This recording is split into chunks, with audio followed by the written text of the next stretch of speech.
At a tea family dinner, my arrogant sister-in-law yelled, "You stole my wallet, you disgusting thief." I protested, but she smirked, grabbed the bag next to me, and triumphantly held up her wallet. "See, I told you it was you," she sneered, dripping with mockery. Everyone gasped, but I burst out laughing. Imagine years of quietly enduring someone's relentless cruelty, always for the sake of peace. Then, at the most sacred family celebration, that very person stares you down, points a finger, and publicly accuses you of theft. But what if, in that gut-wrenching moment, you not only saw it coming, but you were finally ready to fight back? The scent of old-world Italian cuisine and simmering anticipation usually fills Salvatore's, a place rich with my family's history. But that Sunday, at Arthur and Eleanor's 40th anniversary dinner, the air crackled with a different kind of tension. Beneath the soft glow of amber chandeliers, a storm was brewing, and I could feel it in my bones. "My name is Chloe, I'm a 32-year-old graphic designer here in Chicago, and for the past 6 years, my sister-in-law, Brittany, had made it her personal mission to tear me down at every family gathering. Daniel, my older brother, introduced her to us, and from day one, Brittany was on a quest to become the undisputed queen bee of our family. She came from money, her father owned a chain of luxury car dealerships across the Midwest, and she never, ever let anyone forget it. In the beginning, I genuinely tried. I wanted my brother to be happy, and if Brittany was his choice, I was determined to make it work. I invited her to lunch, suggested shopping trips, even offered to help plan their wedding. Each time, she found ways to subtly put me down. She'd comment on my simple apartment, ask if my clothes were from a discount store, or suggest my graphic design career was cute, but not really important, unlike her high-powered job and her father's business. But the worst moments always came during family gatherings. 3 Christmases ago, she accidentally spilled red wine all over a dress I'd spent weeks designing and making myself. Last Thanksgiving, she loudly mentioned how brave it was of me to come to dinner alone again, while everyone else had partners. And at my niece, Mia's, baptism, she told extended family members that my gift for the baby was thoughtful, considering what you can afford. Each time, I swallowed my pride, forcing smiles through gritted teeth. Not for Brittany's sake, but for Daniel, who seemed completely blind to his wife's behavior, and for my sweet niece, Mia, who deserved a family that could at least pretend to get along. Mia, at that point, was still so innocent and loving. The thought of causing drama that might affect her relationship with any family member kept me silent for years. My parents, Arthur and Eleanor, now in their late 60s, have always been the ultimate peacekeepers. Dad, a high school principal for 35 years, and Mom, a nurse, raised us to believe forgiveness was strength and family bonds were sacred. When Brittany's behavior became impossible to ignore, they would gently change the subject or find reasons to separate us. Daniel, my brother, was always caught in the middle. Growing up, we were inseparable. He protected me from bullies, taught me to ride a bike, and was my confidant through my turbulent teenage years. But after meeting Brittany, something fundamentally shifted. He became distant, canceling our traditional monthly sibling dinners, making excuses when I tried to see him alone. On the rare occasions I tried to gently bring up Brittany's treatment of me, he'd get defensive, accusing me of being jealous or oversensitive. "She just has a different communication style, Chloe," he'd say. "You need to try harder to understand her." My younger sister, Sarah, was my only true ally. 3 years my junior, Sarah has always been the family rebel, speaking her mind regardless of consequences. She saw through Brittany immediately and had no problem calling out her bad behavior. This, of course, made her Brittany's second favorite target, though Sarah cared far less about the jabs than I did. "You know what your problem is," Sarah told me once. "You still care what that witch thinks. Stop giving her the power." Easier said than done, when every family event became a psychological battlefield. The events leading to the infamous dinner began 3 months earlier when my parents announced their 40th wedding anniversary. This was a milestone that deserved something truly special. So, I volunteered to organize a dinner at Salvatore's, the upscale Italian restaurant where they'd had their first date. I poured myself into it, spending weeks planning everything from the custom menu to a playlist of songs meaningful throughout their marriage. I arranged for their oldest friends to attend, collected family photos for a slideshow, and designed beautiful custom invitations. Naturally, Brittany had to insert herself. First, she called the restaurant behind my back to change the reservation time, claiming it was more convenient for everyone, without bothering to check if that was true. Then, she contacted the guests I'd invited to suggest a different dress code than the one I'd indicated. She even went so far as to order an entirely different cake than the one I'd carefully selected, based on my parents' favorite flavors, claiming her choice was more sophisticated. When I confronted her, she played innocent. "Oh, I thought we were planning this together," she said with wide eyes. "Daniel told me you probably needed help since you have so little experience with this kind of upscale event." My brother denied saying any such thing but also refused to ask Brittany to back off. So, I adjusted, compromised, and kept my focus on making the evening special for my parents. By the time the day arrived, I was exhausted from navigating Brittany's interference, but determined not to let it ruin the celebration. Salvatore's, a charming Italian spot tucked away in Chicago's Little Italy, felt like stepping back in time. Marco, the owner, was the son of the original proprietor who had served my parents back in 1983. He'd helped me reserve their most romantic corner table and arranged a special menu. The private dining room glowed with soft amber lighting from vintage chandeliers, and each table featured red and white roses, my mother's favorites. The walls were lined with black and white photographs of old-world Italy, and the comforting scent of garlic, fresh bread, and tomato sauce filled the air.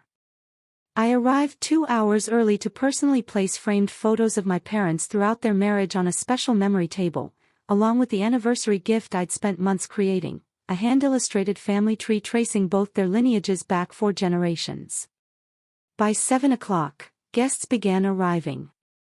My parents entered to applause, Mom stunning in a navy blue dress that brought out her eyes, Dad beaming with pride in the suit he'd worn at their 25th anniversary, recently altered to fit his now slimmer frame. The pure joy on their faces made all the planning stress worthwhile, until Brittany arrived. She and Daniel were 15 minutes late, which I later learned was because Brittany had insisted on changing outfits 3 times. She swept in wearing a red designer dress that was frankly too formal for the occasion, diamonds glittering at her ears, neck, and wrists. Mia trailed behind in a miniature version of her mother's outfit, looking uncomfortable and tugging at the tight collar. "So sorry we're late," Brittany announced loudly, air-kissing my mother's cheeks.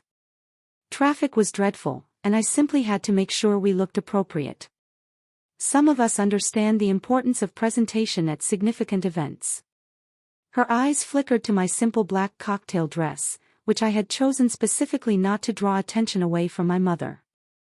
I saw a slight frown cross needs updating at minimum.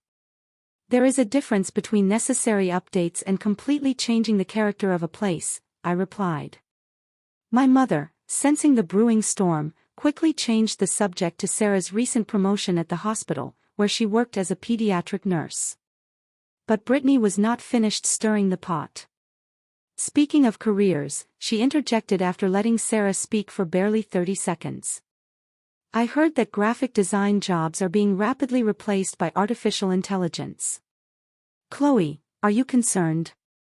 It must be so stressful working in a dying field." I felt all eyes at the table turn to me. This was classic Brittany, raising a topic specifically designed to put me on the defensive in front of everyone. "Actually," I replied, maintaining a calm smile, "human creativity and understanding of emotional resonance are exactly what AI cannot replicate. My client list is growing because companies recognize that connection, but thank you for your concern about my career." The conversation continued to bounce between pleasant reminiscences about my parents' marriage and Brittany's pointed barbs directed primarily at me. By the time dessert was about to be served, I felt emotionally drained from the constant vigilance required to navigate her attacks while maintaining a positive atmosphere. "Excuse me for a moment," I said, standing up.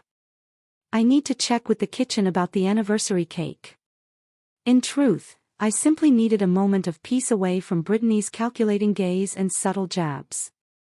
I made my way to the restaurant's small outdoor patio, which was empty due to the slightly chilly evening air. Taking a deep breath, I leaned against the stone balustrade and looked up at the few visible stars fighting through Chicago's light pollution. In that quiet moment, I considered my options. I could continue the pattern of the past 6 years, deflecting Brittany's attacks and minimizing conflict for the sake of family harmony. I could escalate, finally calling her out publicly on her behavior. Or I could find some middle path, one that protected my dignity without creating a scene that would ruin my parents' celebration. As I stood there contemplating, I also remembered the strange behavior I had observed earlier with Brittany secreting away what looked like a second wallet. Whatever she was planning, it was clearly meant to unfold tonight. The thought sent a chill through me that had nothing to do with the evening breeze. After about 5 minutes, I knew I needed to return to avoid drawing attention or concern. As I walked back through the restaurant, I noticed Marco, the owner, speaking with one of the waiters and gesturing toward our private room. He caught my eye and gave me a quick, reassuring nod. I had explained the family dynamics to him during the planning stages, and he had promised to help ensure the evening went smoothly. That small gesture of support strengthened my resolve to maintain composure, regardless of what Brittany might do. I returned to find dessert being served, a delicate tiramisu that was my mother's favorite. As I took my seat, I noticed immediately that something had changed. Brittany was sitting straighter, an almost imperceptible smile playing at the corners of her mouth. Daniel looked tense beside her, staring down at his dessert as if it contained answers to questions he didn't want to ask. My father was in the middle of a story about their honeymoon in Venice, but Brittany was barely pretending to listen, her eyes flicking between me and her handbag, which was still positioned between our chairs. I had just taken my first bite of tiramisu when Brittany suddenly gasped loudly, cutting off my father mid-sentence. "My wallet," she exclaimed, her hand flying to her chest in an exaggerated gesture of distress. "I cannot find my wallet."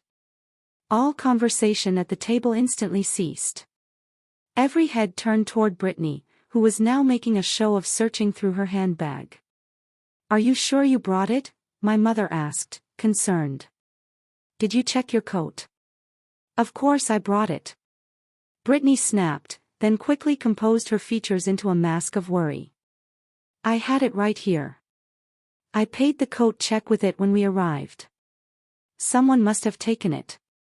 She began looking around frantically, peering under the table. And asking others to check near their seats. I noticed she was careful to direct everyone's attention away from her own handbag, where I suspected the missing wallet was still safely hidden. "Perhaps you left it in the restroom," suggested Brenda, my mother's friend. "No, no." Brittany insisted, her voice rising dramatically. "It was right here in my bag. It has all my credit cards, my driver's license, even pictures of Mia that cannot be replaced."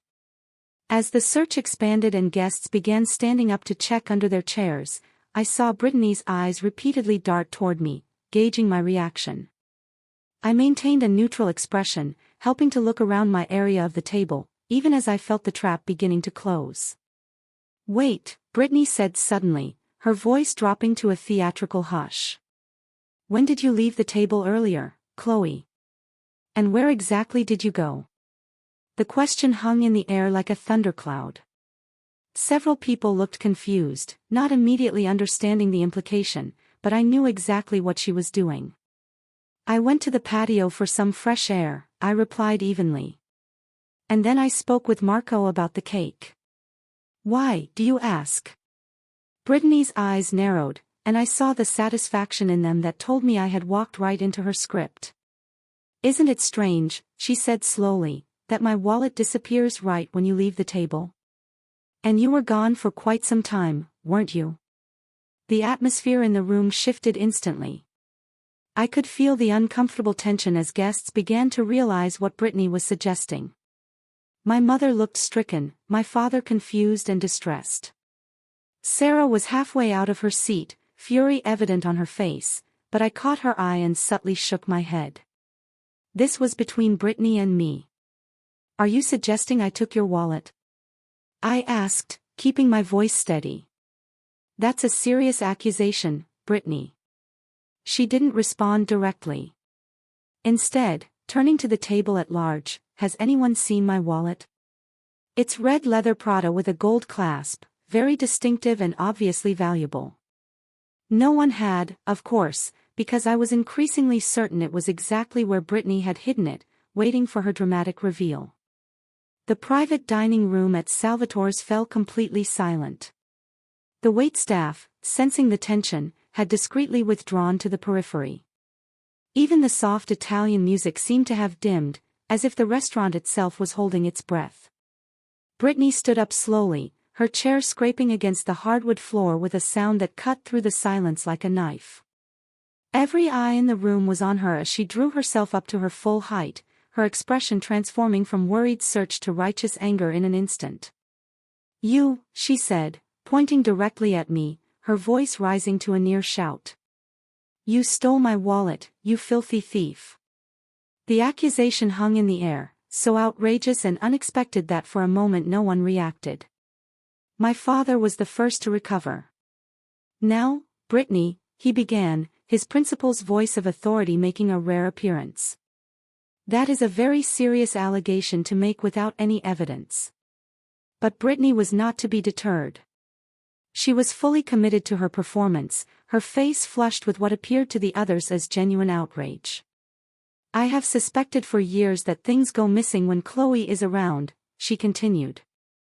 A pair of earrings from our guest bathroom, money from Daniel's wallet, even Mia's birthday gift card last year. I never said anything because I wanted to keep the peace, but this is too much. I felt as if I had been physically struck. Not only was she accusing me of stealing her wallet tonight, but she was retroactively blaming me for other alleged thefts, none of which I had ever heard about before this moment. I glanced at Daniel, expecting him to defend me, but he was staring at the tablecloth, his face unreadable. That is absolutely not true, I said, fighting to keep my voice steady. I have never taken anything that does not belong to me. Not tonight and not ever. My denial seemed to fuel Brittany's performance. She turned to the table at large, her expression now one of sad vindication. You see how she lies. Always so perfect, so innocent. Chloe, the graphic designer. Chloe, the devoted daughter. Chloe, who everyone loves. But I know what she really is. The guests shifted uncomfortably in their seats. Some looked confused, others embarrassed to be witnessing this family drama. My mother had tears in her eyes, and my father looked older than I had ever seen him, the lines in his face deepened by distress. I felt a complex mixture of emotions. Humiliation burned through me as I sat accused in front of friends and family. Anger pulsed in my temples at the sheer injustice of it. But beneath those immediate reactions, a strange calm was forming. I knew what was coming. I had seen the setup, recognized the trap, and while part of me wanted to leap to my feet and scream the truth, another part, a stronger part, counseled patience. Let her play out her hand completely. I do not appreciate being called a thief or a liar, I said, keeping my voice low and controlled, especially not at our parents' anniversary celebration. Brittany's eyes gleamed with triumph at what she clearly interpreted as a weak defense. And then she made her move, the one I had been waiting for. Well, if you're so innocent, she said with a smirk, you won't mind if we check your things. Before I could respond, she reached down toward my feet, where my small clutch purse sat beside the chair. I had deliberately chosen a tiny evening bag that could hold only my phone, lipstick, and keys, specifically to avoid carrying anything unnecessary. That's hardly large enough to hide a wallet, Sarah pointed out sharply. No, Brittany agreed, straightening up with a predatory smile. But this is. She reached for the large tote bag that had been sitting between our chairs, the one I knew belonged to her, but that she now implied was mine. That's not my bag, I said calmly. Oh? Brittany raised a perfectly shaped eyebrow. Then whose is it? It's been sitting right next to you all evening. Before I could respond, she made a show of opening the tote bag and dramatically reaching inside. The look of satisfaction on her face as her hand closed around what she was seeking made my stomach turn, even though I had anticipated this exact moment. Well, she said, her voice dripping with mock surprise as she triumphantly pulled out her red Prada wallet. What do we have here? My wallet, in your bag. See? I knew it was you. The collective gasp from around the table was audible. My mother covered her mouth with her hand, eyes wide with shock. My father looked stricken, torn between his instinct to believe in his daughter and the seemingly irrefutable evidence before him. Chloe. Daniel finally spoke, his voice a mixture of confusion and disappointment. How could you? That hurt more than anything else, the immediate assumption of my guilt from my own brother. 6 years of Brittany's influence had eroded his faith in me so completely that he didn't even question this absurd scenario. The triumph in Brittany's eyes as she surveyed the shocked faces around the table was unmistakable. She had orchestrated her moment perfectly, creating a scene where I appeared undeniably guilty. In her mind, she had finally won our long, unspoken competition, humiliating me so thoroughly that I would never recover my standing in the family. What she hadn't counted on was that I had seen it coming from the beginning. The shocked silence that followed Brittany's theatrical revelation seemed to stretch into eternity. My family and their friends stared at the red wallet in her hand, then at me, their faces a mixture of confusion, disappointment, and discomfort. The perfect anniversary celebration had derailed spectacularly, and I was now the apparent villain of the evening. And then I did the last thing anyone expected. I laughed. It started as a small chuckle, then grew into full, genuine laughter that I couldn't have suppressed if I tried. The absurdity of the situation, the elaborate trap Brittany had set, and the fact that she thought she had finally outmaneuvered me, it all struck me as hilarious in that moment of tension. My laughter broke the frozen tableau. Brittany's triumphant expression faltered, confusion and then anger replacing it as she realized this was not the reaction she had anticipated. What is wrong with you? She demanded. I just caught you red-handed stealing my wallet, and you're laughing. I took a deep breath, composing myself, though a smile remained on my face. I'm laughing, Brittany, because that is not my bag, and we both know it. I pointed to the designer tote that had been between our chairs all evening. That's your bag. You placed it there deliberately, and you put your second wallet inside it earlier this evening. Her face paled slightly, but she rallied quickly. What are you talking about? This is obviously your bag, and my wallet was inside it. Actually, I said calmly, if you look inside that bag, you'll find it contains things that belong to you, not me. Perhaps your makeup compact with your initials, or the specific brand of hand sanitizer you always carry, or maybe even the little notebook where you write down perceived slights from family members to bring up later. I had been observing Brittany carefully for years, noting these small details that most people missed. The look of shock that flashed across her face told me I had hit close to the mark with at least some of my guesses. You're trying to confuse everyone. Brittany insisted, but her voice had lost some of its conviction. The fact remains that my wallet was in this bag next to your chair. Yes, I agreed. In your bag, which you carefully positioned to appear as if it might be mine, after I watched you place a second wallet inside it when you returned from the restroom earlier. Gasps and murmurs spread around the table as the implications of what I was saying began to sink in. My mother's expression shifted from distress to confusion, my father's from disappointment to careful consideration. That's absurd. Brittany scoffed, but there was a note of panic entering her voice now. Why would I carry two wallets? An excellent question, I replied. One that I asked myself when I saw you tuck something that looked remarkably like a wallet into that bag earlier. At first, I thought perhaps you had found an old wallet in your purse. But then I noticed how carefully you positioned the bag between our chairs and how you kept glancing at me throughout dinner with that calculating look you get when you're planning something. I turned to address the table at large. What Brittany didn't realize is that I've spent 6 years studying her methods. I know when she's setting up a situation. I've just never had proof before. This is ridiculous. Brittany spluttered. You're making up stories to cover your theft. Actually, I said, there's a way to settle this definitively. I turned toward the back of the room where Marco, the restaurant owner, had been quietly observing the scene. Marco, would you mind sharing what we discussed during the planning for tonight's event? Marco stepped forward, his professional demeanor tinged with discomfort at being drawn into family drama. When Miss Williams was organizing this celebration, she asked about our security measures. I informed her that after a theft last year, we installed discreet security cameras in all our private dining rooms. They are primarily for the protection of our guests' belongings, but they record continuously. The color drained from Brittany's face so rapidly that for a moment I thought she might faint. You knew, she whispered, staring at me. You knew there were cameras and you let me. I knew there were cameras, I confirmed. What I didn't know was exactly what you were planning. But when I saw you hiding something in that bag, I suspected it might be something like this. I just didn't think you'd go quite so far as to publicly accuse me of theft. Daniel had been listening to this exchange with growing horror on his face. Now, he stood up abruptly. Marco, can we see this security footage right now? Marco nodded.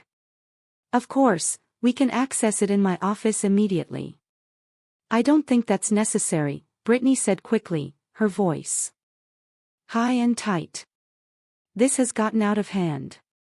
It was obviously just a misunderstanding. But Daniel was already moving toward Marco, his expression grim. I want to see the footage now.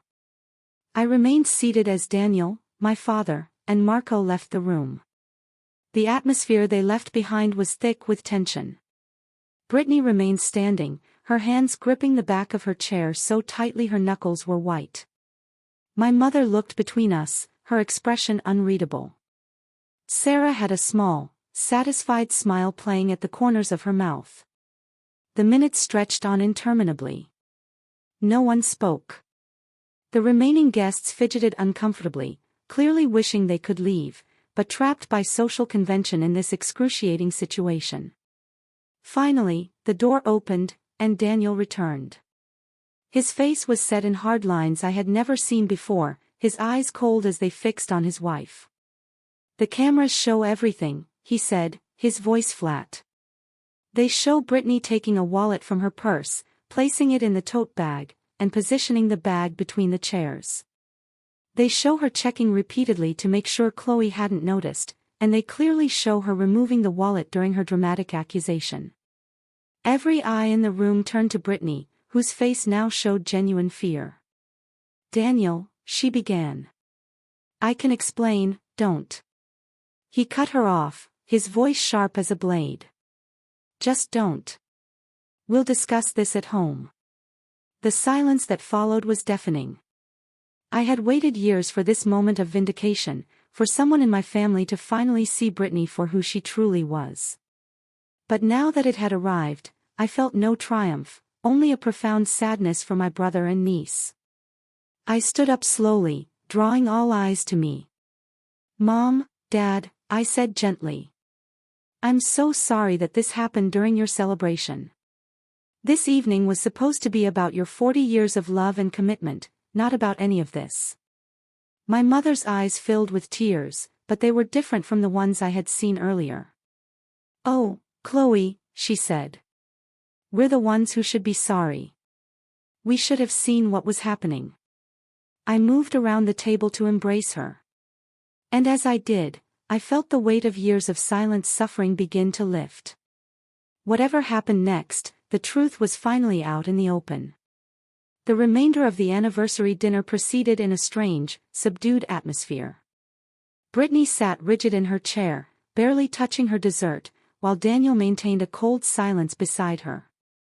Mia, sensing the tension but not understanding its source, grew increasingly fussy until Sarah quietly offered to take her outside for a walk. My parents made a valiant effort to salvage the celebration, thanking guests for coming and reminiscing about happy moments from their marriage, but the emotional undercurrent was impossible to ignore. Their closest friends rallied admirably, engaging in conversation and sharing their own stories, creating pockets of genuine warmth amidst the awkwardness. As the evening drew to a close, and guests began to depart, each person who approached me did so with a new awareness in their eyes. Some offered quiet apologies for having doubted me. Others simply squeezed my hand or shoulder in silent support. Brenda, my mother's best friend, pulled me into a tight hug. "I always knew that woman was trouble," she whispered fiercely in my ear. "Good for you for standing your ground." My father looked shell-shocked. The lines in his face deeper than I had ever seen them. As he helped my mother with her coat, I saw him place a protective hand on her back, as if the evening's events had reminded him of the preciousness and fragility of family bonds.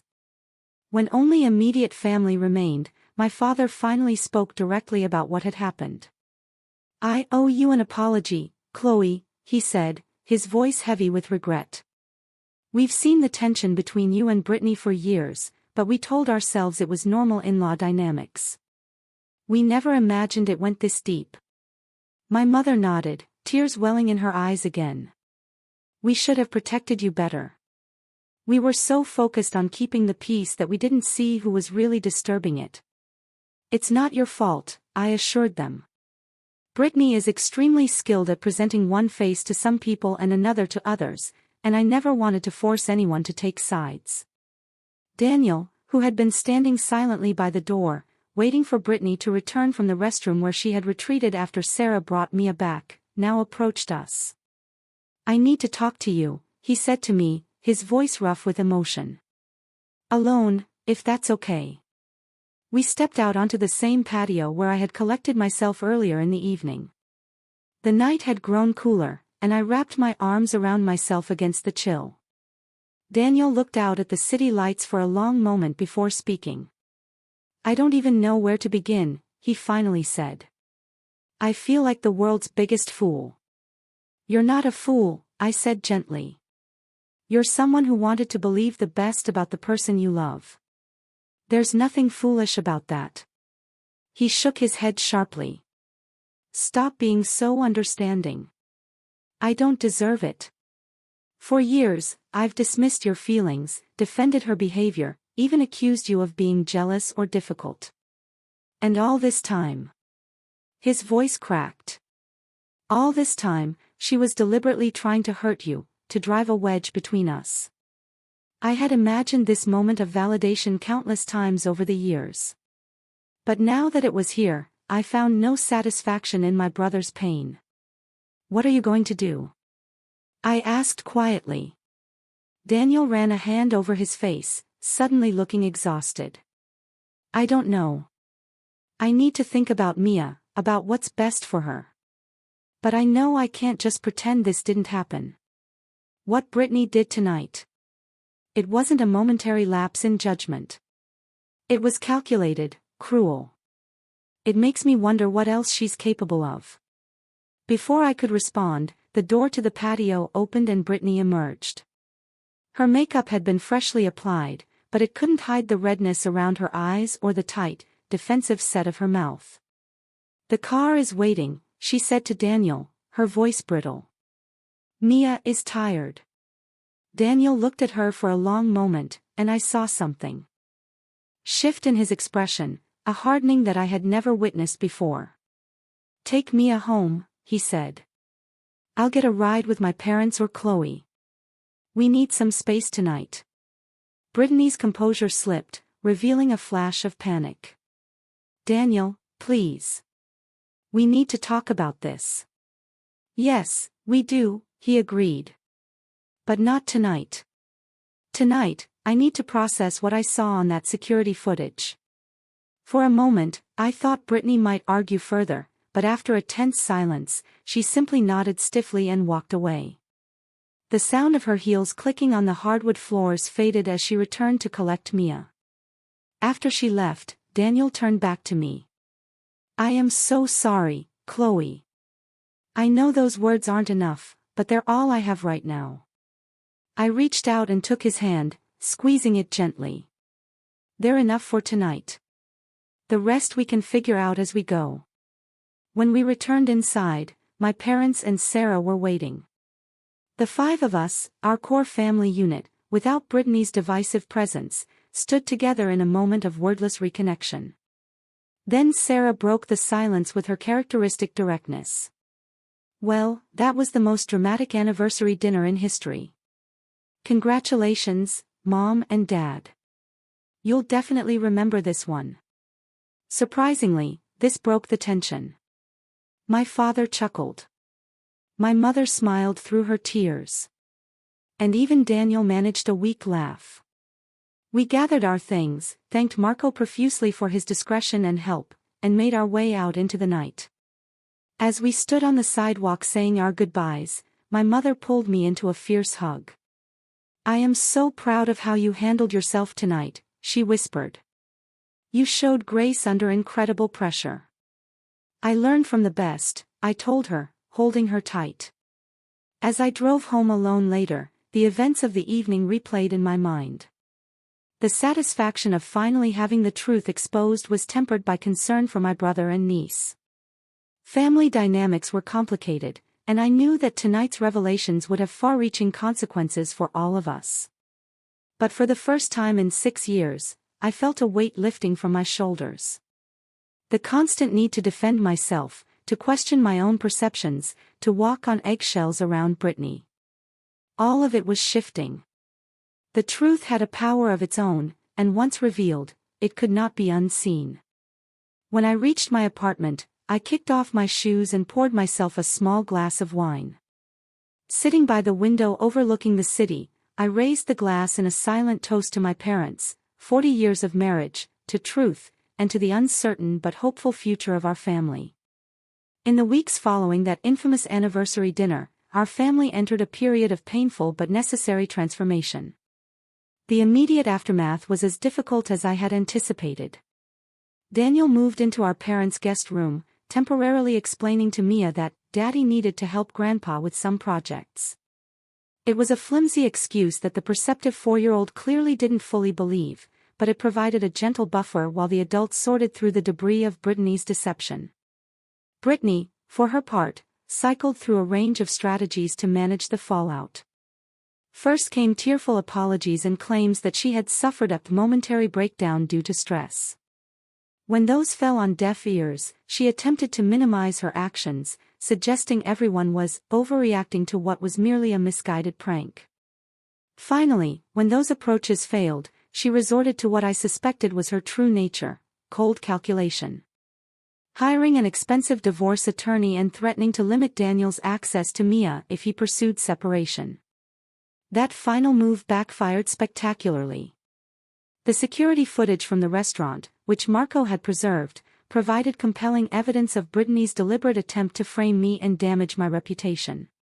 When Daniel's attorney suggested this demonstrated a pattern of manipulative behavior that might be relevant in custody considerations, Brittany's aggressive stance softened considerably. By the 3-month mark after the dinner, Daniel had filed for divorce and moved into his own apartment. He and Brittany had established a tentative co-parenting arrangement, with Mia spending equal time with both parents.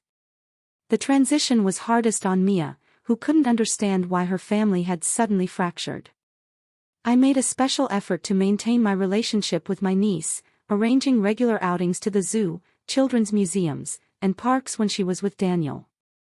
"Aunt Chloe," she asked me during one of these outings as we shared ice cream on a park bench, "did Mommy do something bad?" The question caught me off guard, and I chose my words carefully. "Grown-ups sometimes make mistakes in how they treat each other. Your mom and dad are working through some grown-up problems, but they both love you very much. That will never change." Mia seemed to consider this seriously, then nodded with the simple acceptance children often show for complex situations. "Daddy's sad a lot now," she observed, "but he smiles more when you visit." My relationship with my parents also evolved during this period. My father, the lifelong educator, took the situation as a personal failure. "I should have seen what was happening," he told me during a private conversation. "I observed students and their dynamics for 35 years, but I missed what was right in front of me in my own family." "Dad," I reminded him gently, "Brittany fooled a lot of people for a long time. That was her specialty." My mother, ever the nurturer, focused on healing the family bonds that had been strained. She instituted weekly family dinners, minus Brittany, where we gradually relearned how to communicate openly. These gatherings were awkward at first, with Daniel particularly subdued. But over time, they became a sanctuary where authentic connection could flourish again. Sarah, true to form, approached the situation with her characteristic directness. "I've been waiting 6 years to say, 'I told you so,'" she announced to Daniel at one of these dinners. "But now that I can, it doesn't feel as satisfying as I thought it would." Her honesty somehow broke through some of the tension, and Daniel actually laughed, perhaps his first genuine laugh since that night. As for me, the vindication I had longed for came with unexpected emotional complications. For years, I had channeled my frustration with Brittany into my work, using graphic design projects as an outlet for the emotions I couldn't express within the family. Now that the truth was known, I found myself at a creative crossroads, unsure where to direct that energy. The initial weeks after the dinner were difficult. I experienced a roller coaster of emotions: relief that the truth was finally out, anger at the years of gaslighting I had endured, guilt over my brother's pain, and anxiety about the future. There were nights I lay awake replaying every interaction with Brittany, seeing with new clarity the calculated nature of her behavior from the very beginning. During this period, I sought help from a therapist, Dr. Isabella Garcia, who specialized in family dynamics and emotional recovery. Her guidance was invaluable as I processed the complex aftermath of long-term manipulation. "What you experienced was a form of psychological abuse," she explained during one session. "Having your perceptions repeatedly denied or dismissed can make you question your own reality. That's called gaslighting. And recovery takes time." With Dr. Garcia's help, I began to rebuild my sense of self-trust. I reconnected with friends who had drifted away during the Brittany years, many of whom had sensed something was wrong but hadn't known how to help. I focused on self-care, setting aside time for activities that nourished my spirit, hiking along Lake Michigan, taking a pottery class I'd always been curious about, reading for pleasure again. Professionally, I channeled my renewed energy into my design business. I had always been good at my work, but now I found a new level of confidence in my creative vision. I took risks with clients I might have avoided before, proposing bold concepts that pushed boundaries. To my surprise, these were often the ideas that resonated most strongly. Within 6 months, I had landed 2 major contracts with national brands and hired my first employee to help manage the increased workloads. The most profound healing, however, came through an unexpected channel. About 4 months after the anniversary dinner, I received a message from a woman named Olivia, who introduced herself as Brittany's former college roommate. She had heard about the incident through mutual acquaintances and reached out because, as she put it, "I've been where you are." Over coffee at a quiet cafe, Olivia shared her own experiences with Brittany during their university years. The patterns were strikingly familiar: the careful cultivation of allies, the subtle undermining, the elaborate setups designed to make Olivia appear unstable or unreliable. The conversation was both validating and healing, a confirmation that what I had experienced wasn't isolated or imagined. "It took me years to trust my own perceptions again after living with her," Olivia confessed. "But you know what helped the most? Finding others who had been through similar experiences, knowing I wasn't alone." Inspired by this connection, I started a small, private support group for people recovering from relationships with manipulative individuals. We met monthly in a community center, sharing stories and strategies for healing. Through helping others, I found my own path forward, transforming pain into purpose. As the one-year anniversary of that fateful dinner approached, I reflected on everything that had changed. Daniel was dating again, cautiously, a kindergarten teacher he had met at one of Mia's school events. My parents seemed lighter, their relationship strengthened by weathering the family crisis together. Sarah had been promoted at the hospital and was considering a master's degree in nursing administration. And me? I had learned lessons that would shape the rest of my life. I had learned the value of patience, of strategic thinking, of waiting for the right moment rather than reacting immediately to provocation. I had learned that sometimes the most powerful response to manipulation is simply allowing the truth to reveal itself in its own time. Most importantly, I had learned that standing in your truth, even when others doubt you, is not selfishness but self-preservation. For years, I had silenced myself to keep the peace, believing that harmony required my silence. Now, I understood that real harmony can only exist where truth is honored and respected. The last time I saw Brittany was at Mia's 5th birthday party, a carefully orchestrated, neutral event held at a children's play center. We acknowledged each other with tight nods from across the room, but didn't speak. I noticed that she wore a mask of cheerful politeness that never quite reached her eyes, and I wondered if she had already found new targets for her manipulations. But that was no longer my concern. I had reclaimed my voice, my family, and my power. The journey through pain had led to a place of authentic strength, and that, perhaps, is the most valuable lesson of all. Sometimes the greatest growth comes through our deepest wounds. The very experiences designed to break us can become the foundation for building a more genuine, powerful version of ourselves, if we have the courage to face them honestly and the wisdom to transform them into something meaningful. Have you ever experienced someone trying to manipulate a situation against you? How did you handle it? And what did you learn from the experience? Let me know in the comments below. I'm reading everything. Thank you for watching. Take care.